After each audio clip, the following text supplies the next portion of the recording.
जय हिंद प्यारे बच्चों, मैं राहुल कुमार। स्वागत है आप सबका ऑनलाइन बुद्धा क्लासेस पर, जहां सपने बनते हैं हकीकत। प्यारे बच्चों, मैं आशा करता हूं कि आप सभी शानदार, जबरदस्त और जिंदाबाद होंगे और अपनी मेहनत को पूरी लगन और निष्ठा के साथ कर रहे होंगे। तो प्यारे बच्चों, मैं आपकी इसी लगन को, इसी मेहनत को और आसान बनाने के लिए प्रतिदिन आपके लिए कक्षाएं लेकर आता हूं, ताकि आप यहां से पढ़कर एक जबरदस्त नंबर लाकर अपने माता पिता तथा गुरुजनों का नाम रोशन करें। तो प्यारे बच्चों, पिछले क्लास के लेक्चर में हम लोगों ने, है ना, द्विघात समीकरण का हल दो विधि से हमने हल करने के लिए सीखा था, और वो था आपका पूर्ण वर्ग विधि, और एक और था वो है द्विघात सूत्र की विधि से हम लोगों ने हल करने के लिए, द्विघात समीकरण का हल करने के लिए सीखा था, जिसमें से एक्सरसाइज प्रश्नावली 4.3 के कुछ एग्जाम्पल को हम लोगों ने उसका सॉल्यूशन किया था। और आज हम लोग प्यारे बच्चों इसके, है ना, इसके एक्सरसाइज के क्वेश्चन के ऊपर हम लोग आ चुके हैं। आज हम लोग प्रश्नावली 4.3 को, एक्सरसाइज को हम लोग हल करने वाले हैं, ठीक है। और चूंकि हम लोग पूर्ण वर्ग विधि और श्रीधराचार्य जो कि द्विघात सूत्र कहते हैं, उस विधि से, है ना, इस चैप्टर में कहीं ना कहीं हम लोग इस चीज को हम लोग क्या कर रहे हैं, पढ़ रहे हैं। तो आइए, समय को बिल्कुल भी ना देर करेंगे, ठीक है, और हम लोग को डायरेक्ट आप लोग को सीधे लेक्चर के ऊपर लेकर के हम लोग जाने वाले हैं। तो प्यारे बच्चों, इसका जो पहला क्वेश्चन है आप देख सकते हैं, कहता है यदि निम्नांकित द्विघात समीकरण के मूलों का अस्तित्व हो तो इन्हें पूर्व वर्ग विधि से हल करें। यहाँ पे एक नया चीज आ गया, है ना, कि द्विघात समीकरण के मूलों का अस्तित्व हो, है ना। तो अस्तित्व का मतलब क्या होता है कि यदि, है ना, ध्यान देखना है कि यदि b² माइनस 4ac, ध्यान में रखना है प्यारे बच्चों, ध्यान में क्या रखना है कि यदि हमने b² माइनस 4ac का मान यदि ऋणात्मक आ गया, क्या आ जाएगा, ऋणात्मक।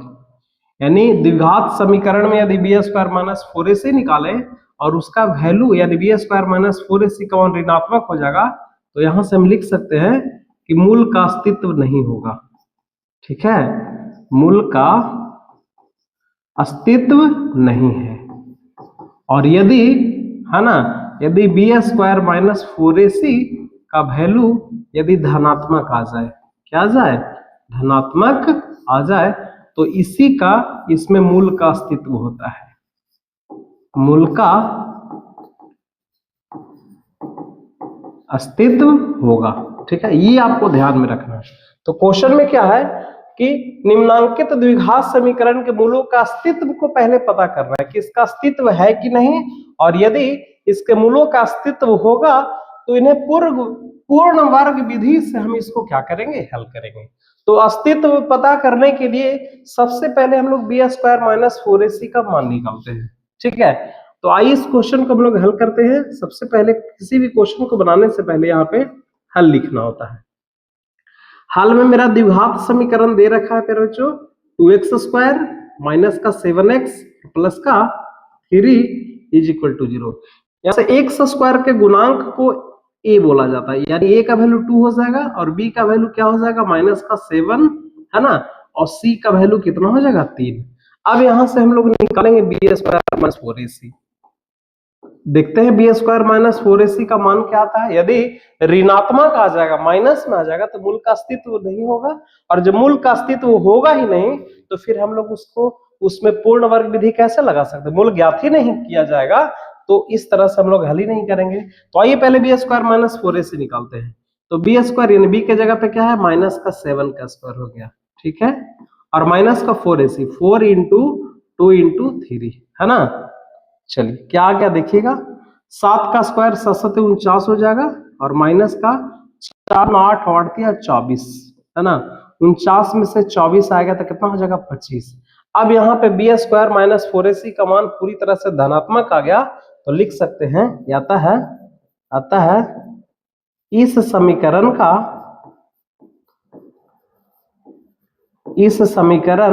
के मूल का अस्तित्व क्या है, के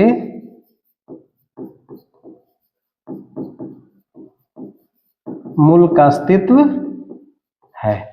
अब जब मूल का अस्तित्व है प्यारे बच्चों, तो इसका हम लोग क्या निकालेंगे, पूर्ण वर्ग विधि से इसका क्या निकालेंगे, हल निकालेंगे, जो कि हम लोग कल इसको देख चुके थे कि कैसे ये निकलता है।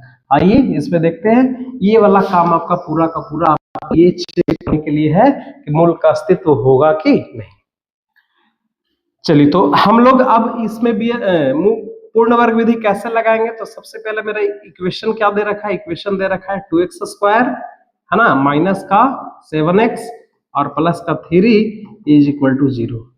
अब जरा सोचिएगा पूर्ण वर्ग विधि में करना क्या रहा था। पिछले लेक्चर यदि आप देखे होंगे तो पूर्ण वर्ग विधि में सबसे पहले x² के गुणांक को 1 करना होता है। क्या करना होता है, x² का गुणांक यहाँ पे 2 है तो 2 को हटाना होता है, यानी उसको 1 करना होता है। तो वो होगा कैसे, जब यदि हम इसमें 2 से भाग दे देंगे तब 2 से 2 कट जाएगा। अब 2 से भाग देने का मतलब केवल और केवल 2x² में ही 2 से नहीं भाग देंगे, बल्कि पूरे टर्म में ही, पूरे लाइन में ही 2 से हमको क्या करना पड़ेगा, भाग देना पड़ेगा। तो यहाँ पे लिख सकते हैं कि 2 से सभी पदों में क्या किया, भाग दिया। 2 से सभी पदों में भाग दिया। अब जब भाग देंगे तो क्या हो जाएगा, 2 से कटेगा तो x² हो जाएगा और माइनस का यहाँ पे हो जाएगा 7 हो जाएगा 7/2x हो जाएगा और प्लस का यहाँ पे 3 बटा क्या हो जाएगा 2 इज इक्वल टू 0 है ना। ये आपका ये स्टेप, 2 स्टेप में इसमें ध्यान में रखना पड़ेगा। इस 2 स्टेप को यदि आप ध्यान में रखेंगे तो आपका बिल्कुल भी बन जाएगा ये क्वेश्चन। पहला स्टेप में क्या करना होता है, x² के गुणांक को 1 करना होता है। दूसरा स्टेप में क्या करना होता है कि जो x का गुणांक है, ध्यान दीजिएगा, x का गुणांक कितना है, माइनस का 7/2। इसको आधा करके, इसको वर्ग को, इसको पहले आधा करना। आधा करने का मतलब है कि इसमें 1/2 से क्या करना पड़ेगा, गुना, और इसके वर्ग को, है ना, इसके वर्ग को एक बार जोड़ेंगे और एक बार क्या करेंगे, घटाएंगे। तो इसको देखिए तो क्या आ जाएगा, माइनस का 7 में 1 से गुना करेंगे तो माइनस का 7 हो जाएगा और 2 दूना 4, यानी -7/4 का क्या हो जाएगा, स्क्वायर। अब इसको दोनों तरफ जोड़ेंगे और क्या करेंगे, घटाएंगे। आइए इसका हम करते हैं, बराबर, है ना, यहाँ पे क्या लिखना पड़ेगा, x² माइनस का 7/2x। और अब देखिए यहाँ पे जोड़ना और घटाना था, पहले जोड़ का निशान क्या है, माइनस का 7/4 है ना, माइनस का 7/4 का स्क्वायर हो जाएगा और एक बार घटाएंगे, माइनस का 7/4 है ना का स्क्वायर, ठीक है। और बाकी प्लस का 3/2 तो अपना था ही था, प्लस का 3/2 इज इक्वल टू क्या हो जाएगा, 0। और ये तो प्यारे बच्चों रफ का काम है ना, ये तो रफी का काम है। चलिए ये आपका हो गया। अब इतना करने के बाद, है ना, इतना करने के बाद ये जो पूरा का पूरा लाइन आया यहाँ तक, ये आपका फार्मूला बन जाता है। ये आपका क्या बन जाता है, फार्मूला बन जाता है। कौन सा फार्मूला बन जाता है, तो a-b का होल स्क्वायर का क्या बन जाता है, फार्मूला बन जाता है, ठीक है। ये पूरा का पूरा आपका a-b का क्या हो जाता है, फार्मूला आपका यहाँ पे बन जाता है, ठीक है। तो ये एक तरह से आपका फार्मूला बन गया। तो फार्मूला क्या बन गया, थोड़ा देखिएगा, ये बन गया a माइनस है तो यहाँ पे x माइनस आपका हो जाएगा 7/4, ये x माइनस 7/4 का क्या हो जाएगा, होल स्क्वायर हो जाएगा। और इधर में क्या बच गया, सॉरी, यहाँ पे आपका ये आपका प्लस माइनस हो जाएगा। ये देखिए अब यहाँ पे माइनस का स्क्वायर तो प्लस ही हो जाएगा, है ना। तो ये लगभग 7/4 का होल स्क्वायर और प्लस का 3/2 इज इक्वल टू क्या हो गया, 0। अब ये दोनों टर्म को उस तरफ उठा करके लेकर के चले जाएंगे, क्या बचेगा, x माइनस 7/4 का होल स्क्वायर बराबर, है ना, इस दोनों टर्म को उधर लेके चले जाएंगे तो क्या हो जाएगा, फिर बच्चों ये माइनस में ये जाएगा तो प्लस में हो जाएगा, यानी कि 7/4 का क्या हो जाएगा, होल स्क्वायर, और ये 3/2 क्या हो जाएगा, माइनस में हो जाएगा, इज इक्वल टू क्या हो जाएगा, 0, है ना। देख रहे हैं, अब यहाँ पे थोड़ा देखिए, ये आपका हो जाएगा x माइनस 7/4 का स्क्वायर और बराबर में 49/16, है ना, और माइनस 3 बटा क्या हो गया 2 इज इक्वल टू क्या हो गया, 0।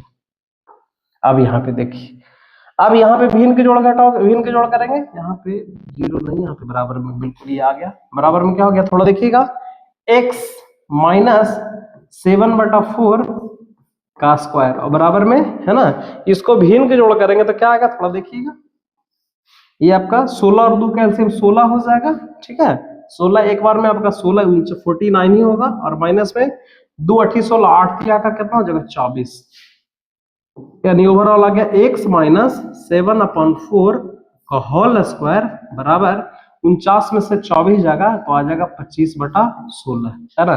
अब इस पेज पे तो जगह का कमी है, हम लोग अगले पेज के ऊपर चलते हैं, ठीक है। जगह की हमेशा कमी रही है, ठीक है। चलिए कोई दिक्कत नहीं, अगले पेज के ऊपर चलते हैं। अगला पेज पे हम लोग को पूरा का पूरा स्पेस मिलने वाला है ना।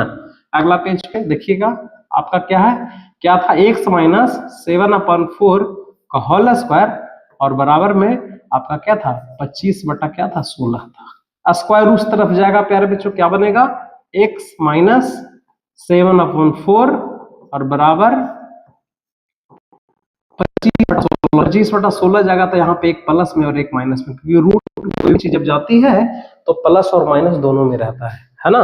चलिए तो आपका ये क्या हो गया x माइनस 7/4 बराबर प्लस माइनस और ये हो जाएगा 5/4, है ना। 5 क्या हो गया 4।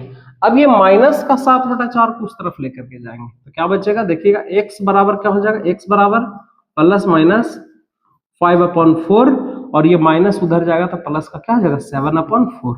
अब यहां से x का 2 वैल्यू निकलेगा प्यारे बच्चों, कैसे निकलेगा ध्यान दीजिए। एक हो जाएगा x बराबर प्लस का 5/4 और बटा प्लस में 7/4 और एक x का माना जाएगा, x बराबर हो जाएगा माइनस का 5/4 और प्लस का यहाँ पे 7/4 7/4।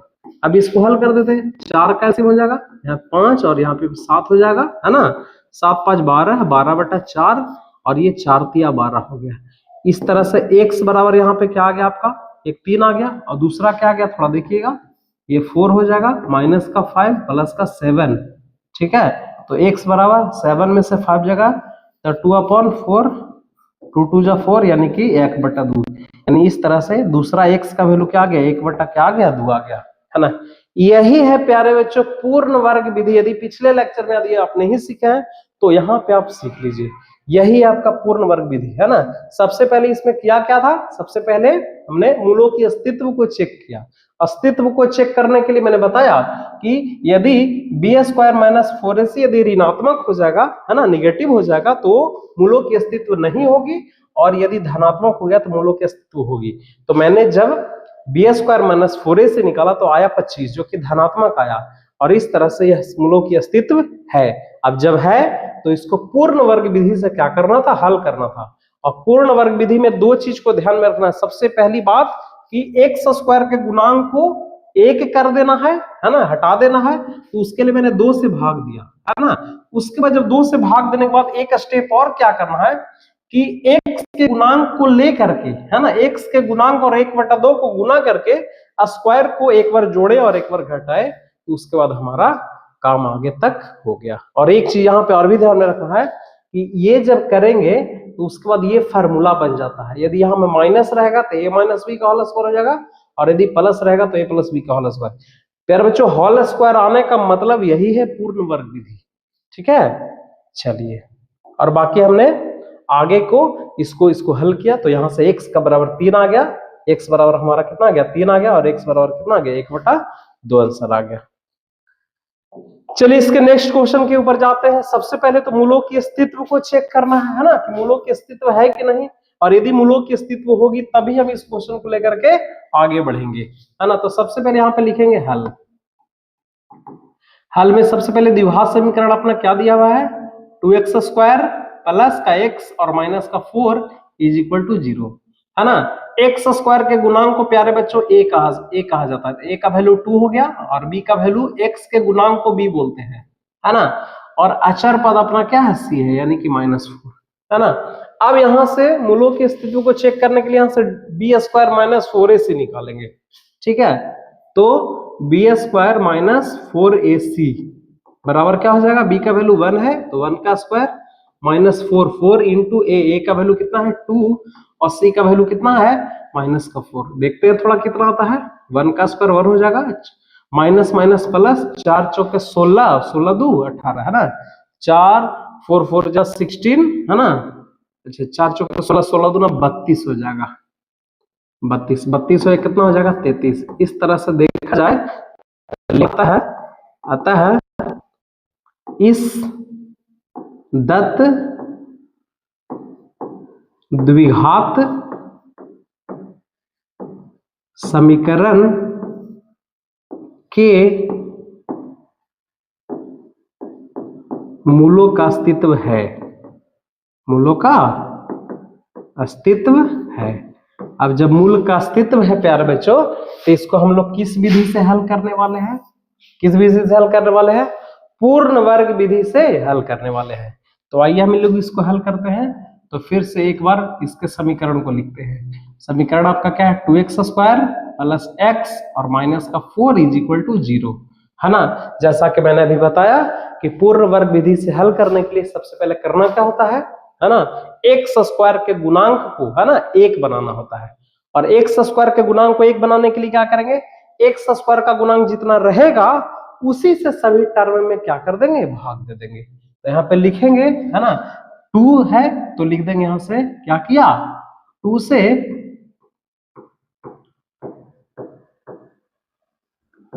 सभी पद में क्या किया? भाग दिया। सभी टर्मों में 2 से क्या कर दिया? अब यहाँ पे x² का गुणांक बाय द वे 5 रहता था, 5 से भाग देते। 10 रहता था, 10 से भाग देते, है ना। लेकिन यहाँ पे 2 है तो 2 से भाग दिए। तो 2 से जब भाग देने के बाद मेरा क्या आ गया? x² बच गया, यहाँ पे प्लस का x/2 बच गया, है ना, और माइनस का यहाँ पे 4/2 बच गया, और बराबर में क्या हो गया? 0। अब थोड़ा सा एक लाइन और यहाँ पे लिखते हैं ना, एक लाइन और क्या लिखते हैं यहाँ पे, ठीक है।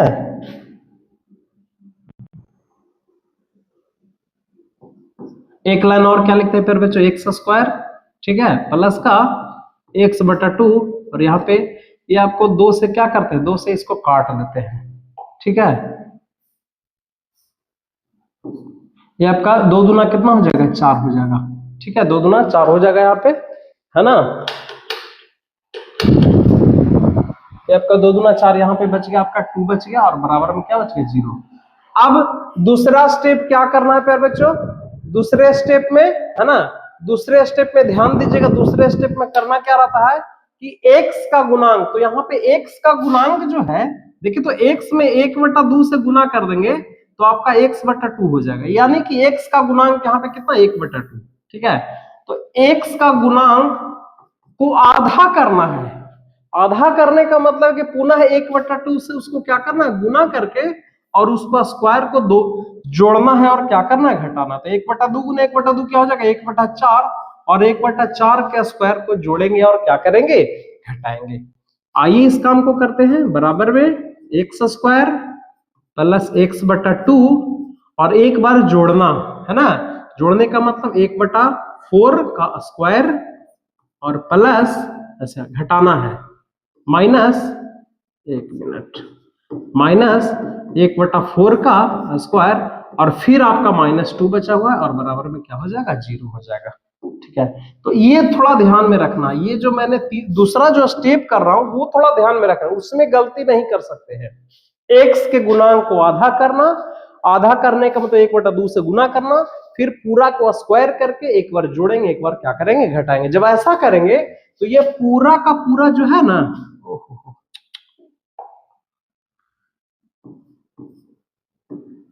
है ना, ये जो पूरा का पूरा जो है, ये आपका एक तरह से फार्मूला बन जाता है। क्या बन जाता है? फार्मूला। वो किसका फार्मूला? या तो a+b का होल स्क्वायर का फार्मूला रहेगा, या फिर a-b के होल स्क्वायर का फार्मूला रहेगा। तो यहाँ पे चूंकि प्लस है तो a+b का होल स्क्वायर, यानी x प्लस 1/4 का होल स्क्वायर का ये फार्मूला बन गया, है ना। और बराबर में ये पूरे टर्म को उस तरफ उठा करके लेके चले जाइए, तो ये माइनस तो ऊपर में उधर में जाके प्लस हो जाएगा, यानी 1/4 का क्या हो जाएगा? Whole square. और डायरेक्टली यदि 1/4 को हम लिख भी सकते हैं तो क्या लिख सकते हैं? 1/16 लिख सकते हैं, ठीक है। और -2 भी ऊपर में उधर में गया तो +2 हो गया, ठीक है। अब यहां से देखिए, ये हो गया आपका x + 1/4 का स्क्वायर, और बराबर में यहाँ पे भिन्न के जोड़ कर दीजिए, ये 16 हो जाएगा, है ना। ये आपका 1 हो जाएगा, और ये आपका कितना हो जाएगा? 16 दूना 32 हो जाएगा। ये भिन्न के जोड़ कर रहे प्यारे बच्चों, ठीक है, x प्लस 1/4 का होल स्क्वायर और बराबर 32 और क्या हो जाएगा 33, 33 बटा क्या हो जाएगा 16। एकदम ध्यान से देखिए, अब स्क्वायर को हम उस तरफ लेकर के जाएंगे, स्क्वायर को कहाँ लेकर के जाएंगे, उस तरफ लेकर के जाएंगे। तो स्क्वायर जब उस तरफ जाएगा तो क्या हो जाएगा, रूट चढ़ेगा, क्या x प्लस 1/4 और बराबर में 33/16, 33/16 के ऊपर रूट जब चढ़ाएंगे तो एक प्लस में और एक क्या हो जाएगा माइनस में।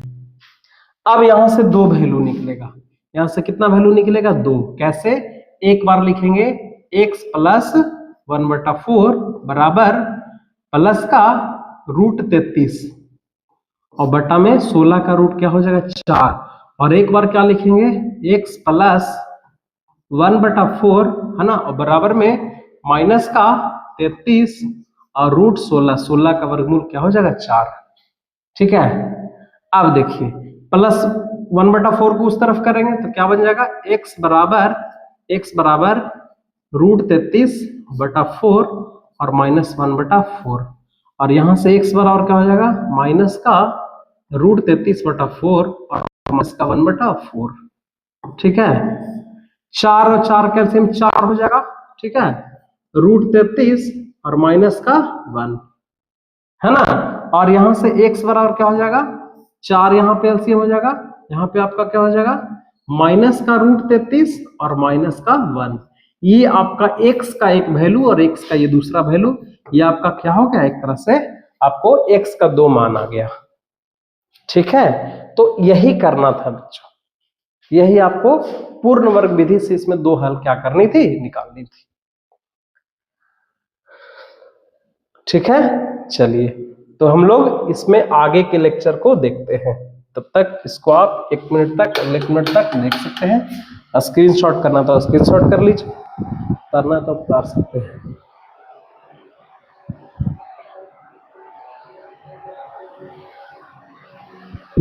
चलिए आइए हम लोग नेक्स्ट क्वेश्चन के ऊपर आते हैं, है ना। नेक्स्ट क्वेश्चन में कुछ इसी तरह के है। सबसे पहले इसमें क्या करना है, मूलों का अस्तित्व को चेक करना है। तो मूलों के अस्तित्व को चेक करने के लिए क्या करेंगे, सबसे पहले यहाँ पे हल लिख लेते हैं, और अपना जो द्विघात समीकरण मेरा दिया हुआ क्या दिया हुआ है, 4x² प्लस का 4 और प्लस का रूट 3। अच्छा, यहाँ पे थोड़ा सा क्वेश्चन में कुछ तो अच्छा है, ठीक ठीक ठीक ठीक ठीक, ये देखिए क्वेश्चन मैं खुद ही गलत लिख रहा था। हाँ, ये आपका क्या है, प्लस 4 रूट 3x और प्लस का 3 इज इक्वल टू क्या है आपका 0 है ना। सबसे पहले a बराबर क्या हो जाएगा, पहले बच्चों a बराबर आपका 4 हो जाएगा, है ना। रूट आ गया तो रूट से घबराना नहीं है पहले, है ना, घबराना नहीं है। सबसे पहले मूलों के अस्तित्व को चेक कर लेते हैं ना। b का वैल्यू क्या है, 4 रूट 3 है, और c का वैल्यू कितना है 3 है। तो यहां से पहले b² माइनस 4ac करके मूलों का अस्तित्व निकाल लेते हैं। तो b का वैल्यू क्या है, 4 रूट 3 का होल स्क्वायर और माइनस 4ac, 4 इंटू ए का वैल्यू 4 और c का वैल्यू 3, देख रहे हैं। तो ये आपका क्या हो जाएगा, 4 का स्क्वायर 16 हो जाएगा, है ना, 4 का स्क्वायर 16 और रूट 3 का स्क्वायर कितना हो जाएगा 3 हो जाएगा, यानी 16 गुने 3 और माइनस ये 4 चौका 16 और 16 3 48, है ना, 4 4 जा 60 और 16 4 चौका 16 16 3 48, यानी कि देखा जाए तो ये 48 और माइनस 48 इज इक्वल टू आपका क्या हो गया 0। तो यहाँ तो अस्तित्व यहाँ पे भी है, क्योंकि मैं क्या बताया, यदि ऋणात्मक नहीं आना चाहिए तो ये तो ऋणात्मक 0 को अस्तित्व में हम रख सकते हैं, है ना। यदि b² माइनस 4ac का मान यदि 0 आ गया, फिर भी हम कह सकते हैं कि उसका अस्तित्व होगा। ठीक है, ये नहीं समझिएगा कि सर 0 को तो ऋणात्मक भी कहते हैं ना, तो भाई 0 को तो धनात्मक भी कहते हैं, है ना। तो 0 की कंडीशन में जब जब b² माइनस 4ac 0 आ जाए तो उस कंडीशन में भी मूलों की अस्तित्व होगी। तो जब मूलों की अस्तित्व होगी तो आइए इसको हल करते हैं, है ना। क्या हल करेंगे, पूर्ण वर्ग विधि से। क्या है मेरा question, 4x² plus 4 root 3x और प्लस में 3 और बराबर में क्या है 0। तो सबसे पहले करना क्या है कि x² के गुणांक को क्या बना लेना है प्यारे बच्चों, 0 बना, सॉरी 1 बना लेना है। तो 1 बनाने के लिए पूरे टर्म में कितना से भागा देना पड़ेगा, 4 से। तो लिखेंगे 4 से सभी पदों में क्या किया, भाग दिया, है ना। अब सोचिए, तो जब 4 से सभी पदों में भाग दे देंगे तो क्या बनेगा, 4 से तो 4 तो कट जाएगा, तो बचेगा यहाँ पे एक्स स्क्वायर। अच्छा, यहाँ पे 4 से भाग देंगे तो 4 कटेगा, तो बचेगा यहाँ पे √3x, और यहाँ पे आपका बचेगा 3 क्या बचेगा 4, और बराबर में क्या हो जाएगा 0। ये पहला स्टेप। दूसरा स्टेप में क्या करना है कि x के गुणांक को आधा करना है। x के गुणांक को क्या करना है, आधा करके और उसको स्क्वायर कर देना है। तो x का गुणांक जब आधा करेंगे तो क्या हो जाएगा, ये आपका √3 में 1 से गुना करेंगे तो हो जाएगा √3, और ये √3/2 का क्या हो जाएगा होल स्क्वायर। अब इसी को क्या करेंगे, जोड़ेंगे और एक बार क्या करेंगे, घटाएंगे, है ना। चलिए देखते जाइए, x स्क्वायर प्लस √3x, जोड़ने घटाने का सिलसिला किसका है, आपका एक बार जोड़ना है, यानी कि √3 और बटा में 2 का होल स्क्वायर। अब घटाने का सिलसिला उसी का है ना, √3 और बटा 2 का होल स्क्वायर। एक बार जोड़ दिया मैंने, एक बार घटा दिया, और बाकी प्लस का 3/4 अपना आपका क्वेश्चन में ऑलरेडी था यहाँ पे, और ये बराबर का क्या हो जाएगा 0 हो जाएगा, है ना। एकदम इत्मीनान से देखते जाइए, है ना। हम लोग पूर्ण वर्ग विधि पढ़ रहे हैं। क्या पढ़ रहे हैं प्यारे बच्चों, पूर्ण वर्ग विधि से द्विघात समीकरण का हल पढ़ रहे हैं। अब ये जो आ गया, ये पूरा का पूरा फॉर्मूला आ गया। क्या फॉर्मूला बनेगा x प्लस √3/2 का ये पूरा का पूरा होल स्क्वायर का फॉर्मूला बनेगा, है ना। और इधर में क्या बच गया, माइनस का √3/2 का होल स्क्वायर, और प्लस में 3/4, और बराबर में क्या हो गया 0। ठीक है। अब इस पूरे के पूरे टर्म को, जो बराबर की इस तरफ जो टर्म है, पूरे के पूरे टर्म को इस तरफ लेकर के आएंगे तो क्या बनेगा, है ना। फिलहाल इधर में तो आपको बचेगा x प्लस √3/2 का होल स्क्वायर, है ना, और इसको उठा के उस तरफ लेकर के जा रहे हैं। तो ये माइनस में तो उधर जाएगा तो प्लस में, लेकिन स्क्वायर को पहले तोड़ देते हैं, तो √3 का स्क्वायर यहाँ पे 3 हो जाएगा, और 2 दूना 4, ठीक है। और ये माइनस में था, इधर गया बराबर के उस तरफ प्लस में, और ये 3/4 उधर जाएगा तो आपका माइनस में हो जाएगा। 3/4 इज इक्वल टू क्या हो गया 0। देख रहे हैं। अब यहां से देखिए, सॉरी यहाँ पे बराबर 0 नहीं है, ये बराबर, अब ये तो पूरा का पूरा 0 हो गया। देखा जाए तो ये पूरा का पूरा क्या हो गया 0, यानी बच गया क्या, x प्लस √3/2 का स्क्वायर, और बराबर में ये क्या आ गया 0 आ गया। 3/4 में से 3/4 जाएगा तो 0 ही ना बचेगा, है ना। इसको सॉल्यूशन करना थोड़ा आसान हो जाएगा। कैसे, देखिए, ये बराबर स्क्वायर को उस तरफ जाएंगे तो वो 0 ही रहेगा, यानी x प्लस, है ना, √3/2, और बराबर में क्या हो जाएगा 0, क्योंकि स्क्वायर को उस तरफ, यानी x बराबर क्या आ गया पर बच्चों, x बराबर आ गया √3/2 को उस तरफ करेंगे तो माइनस का क्या हो जाएगा √3/2, यानी x का जो 2 वैल्यू आएगा वो दोनों वैल्यू आपका माइनस का √3 क्या हो जाएगा 2 हो जाएगा, है ना। अगले चैप्टर में मैं आपको सिखाऊंगा कि x का 2 वैल्यू बराबर कब आता है ना। x का किस द्विघात समीकरण का क्या ऐसा केस होता है कि x का दोनों मान क्या हो जाता है बराबर। यहाँ पे आप देख रहे हैं x बराबर माइनस √3/2। अब सोच के देखिए, यहाँ पे तो x का एक ही वैल्यू पता चल रहा है, लेकिन है तो ये द्विघात समीकरण है। द्विघात समीकरण में x का 2 वैल्यू होता है। इसका मतलब यहाँ से यही समझना आपको कि x का जो माइनस √3/2 आया, दोनों x का मान आपका यही हो जाएगा, है ना। तो प्यारे बच्चों, आशा करते हैं कि पूर्ण वर्ग विधि बिल्कुल आपको समझ में आ गया होगा, क्योंकि कल भी मैंने इसके बारे में देखा था, और आज भी मैंने पूर्ण वर्ग विधि को ही मैं क्या कर रहा हूं, पढ़ा रहा हूं। ठीक है, चलिए, तो इस तरह से हम इसके अगले क्वेश्चन के ऊपर जाते हैं। अगला क्वेश्चन नंबर 4 है ना। सबसे पहले इसको क्या चेक करेंगे, मूलों के अस्तित्व को पहले चेक करते हैं। हल लिख लेते हैं यहां से, है ना। और द्विघात समीकरण आपका क्या है, 2x² प्लस x, और प्लस का क्या है 4 इज इक्वल टू क्या है 0। यहां से देखिए तो a बराबर क्या हो जाएगा 2 हो जाएगा, है ना। b बराबर क्या हो जाएगा 1 हो जाएगा, और c बराबर क्या हो जाएगा 4। अब यहां से हम b² माइनस 4ac निकाल लेते हैं। ठीक है, b² माइनस 4ac क्या आएगा, b का वैल्यू 1 का स्क्वायर, और माइनस 4 इंटू a का वैल्यू 2, और c का वैल्यू 4। देखिए तो कितना आता है 1 का स्क्वायर 1, है ना। 1 का स्क्वायर कितना हो जाएगा 1 हो जाएगा, और माइनस 4 चौके 16, और 16 दूनी 32, यानी 32 में से एक जगह माइनस का क्या हो गया 31, यानी कि बी स्क्वायर माइनस 4ac का वैल्यू ऋणात्मक आ गया, माइनस में आ गया। यही तो मैं बताने की कोशिश कर रहा हूं, यदि ऋणात्मक आ जाएगा तो मूलों की अस्तित्व नहीं होगी। तो यहां से लिख सकते हैं कि चूंकि बी स्क्वायर माइनस 4ac का मान क्या आ गया, ऋणात्मक है, अतः दिया गया द्विघात समीकरण का मूल का अस्तित्व नहीं है, मूलों का अस्तित्व नहीं है। समझ में आया पर बच्चों? तो यही था, आपको क्या करना था, मूलों का अस्तित्व। 1 मिनट आप देख लीजिए अच्छे से, ठीक है।